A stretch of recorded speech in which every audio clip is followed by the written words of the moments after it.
Assalamualaikum warahmatullahi wabarakatuh. Saya Salsa Mutiara dengan NIM 2124221 dari kelas PAI 4F. Di sini saya akan membahas tentang hakikat media dalam perspektif filsafat pendidikan Islam. Nah, ada 3 fokus utamanya.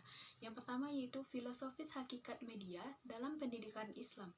Yang kedua, urgensi media dalam pembelajaran. Yang ketiga, jenis-jenis media pembelajaran dalam filsafat pendidikan Islam.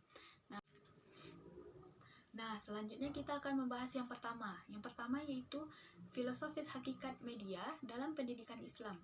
Media secara sederhananya adalah alat atau sarana yang digunakan untuk menyampaikan ilmu ataupun pesan dari seorang pendidik kepada peserta didiknya. Nah, dalam filsafat pendidikan Islam, media bukan hanya alat bantu biasa, tetapi juga dipandang sebagai wasilah ataupun perantara yang digunakan untuk menyampaikan pengetahuan, kebenaran, dan membentuk akhlak peserta didik agar memiliki akhlak yang mulia. Sebagaimana yang dijelaskan di dalam Al-Quran, Quran Surah Al-Baqarah ayat 31 yang berbunyi, A'udzubillahi minasyaitonirrajim, Bismillahirrahmanirrahim. وَعَلَّمَ آدَمَ الْأَسْمَاءَ كُلَّهَا ثُمَّ عَرَضَهُمْ عَلَى الْمَلَائِكَةِ فَقَالَ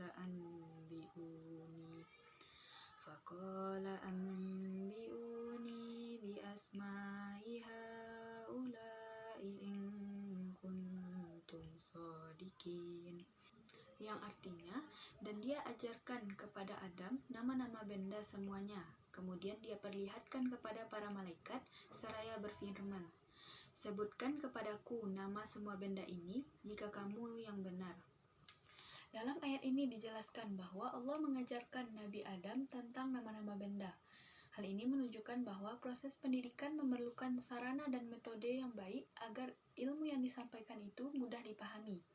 Nah, disinilah media berperan sebagai alat untuk menyampaikan ilmu secara bijak dan efektif. Menurut Al-Farabi dan Ibnu Sina, dalam filsafat pendidikan Islam, media atau alat pendidikan digunakan untuk menumbuhkan akal, moral, dan spiritual seseorang. Jadi, secara filosofisnya, media bukan hanya sebagai alat bantu dalam menyampaikan pengetahuan, tetapi juga proses pembentukan akal, hati, dan akhlak seseorang. Nah, yang kedua kita akan membahas tentang urgensi media dalam pembelajaran, yaitu seberapa pentingnya media ini dalam proses pembelajaran. Yang pertama yaitu membantu mempermudah siswa dalam memahami. Materi yang sulit bisa dijelaskan dengan bantuan alat peraga, video, ataupun gambar, sehingga mudah dipahami oleh siswa. Yang kedua, media membuat pembelajaran lebih menarik atau tidak membosankan bagi siswa karena pembelajarannya lebih bervariatif. Yang ketiga, media dapat meningkatkan motivasi siswa. Dengan menggunakan media, siswa lebih tertarik belajar sehingga dalam pembelajaran siswa lebih aktif. Yang keempat, dapat membantu menyampaikan materi secara lebih efektif dan efisien. Dalam pendidikan Islam, penggunaan media juga penting karena dapat membantu menyampaikan nilai-nilai Islam dengan lebih mendalam atau lebih menyentuh. Karena disampaikan tidak secara teori saja, tetapi juga dijelaskan secara visual dan praktiknya. Yang ketiga, kita akan membahas tentang jenis-jenis media pembelajaran dalam filsafat pendidikan Islam. Nah, yang pertama yaitu media visual, yaitu alat bantu pembelajaran yang bisa dilihat oleh mata. Contohnya seperti gambar, foto, tulisan, ataupun poster. Yang kedua yaitu media audio, di mana alat bantu pembelajaran yang dapat menyampaikan pesan melalui rekaman suara. Contohnya seperti ceramah, murotal ayat Al-Quran. Yang ketiga, media audiovisual, yaitu menggabungkan antara gambar bergerak dengan suara. Contohnya seperti video-video pembelajaran yang islami. Yang keempat, media lingkungan, yaitu di mana lingkungan sekitar menjadi media dalam pembelajaran.